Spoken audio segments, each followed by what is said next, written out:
Card भी पहनाएंगे और आज आपको इनसे मिलवाएंगे भी कि ये अपने ख्यालात का इजहार करेंगे। अस्सलाम वालेकुम शेख साहब। जी वालेकुम सलाम, कैसे हैं आप? ठीक अल्लाह का ठाक हैं शुक्र जी। है। अच्छा शेख साहब, आप बताएं, हम आपको ब्यूरो चीफ पंजाब बना रहे हैं, आपकी ये जिम्मेदारियां कैसे निभाएंगे?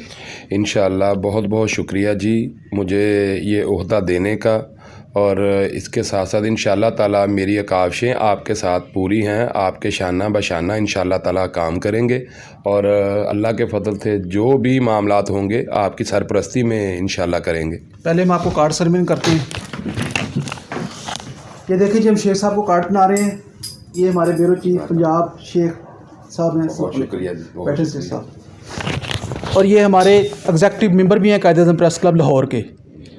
अब आप प्रेस क्लब लाहौर के मेंबर भी बन गए हैं, कैसा फील कर रहे हैं आप? मैंने जी बड़ा कूल फील कर रहा हूँ, और इंशाल्लाह ये सारी आपकी ही काविशें हैं और आपकी दुआओं का सिलसिला है, और मेरी कोशिश होगी कि आपको इसके मुतबादल अच्छे से अच्छा रिस्पॉन्स किया जाए। जी बहुत शुक्रिया शेख मुज़फ़्फ़र साहब। आइंदा फिर इनसे मुलाकात होती रहेगी। अब तो इंशाल्लाह ताला ये हमारे बाजू हैं, हमारे साथ कंधे के साथ मिला के चलेंगे। हमारे चैनल को सब्सक्राइब करें, लाइक करें, शेयर करें। सूर्य टीवी IT। शुक्रिया।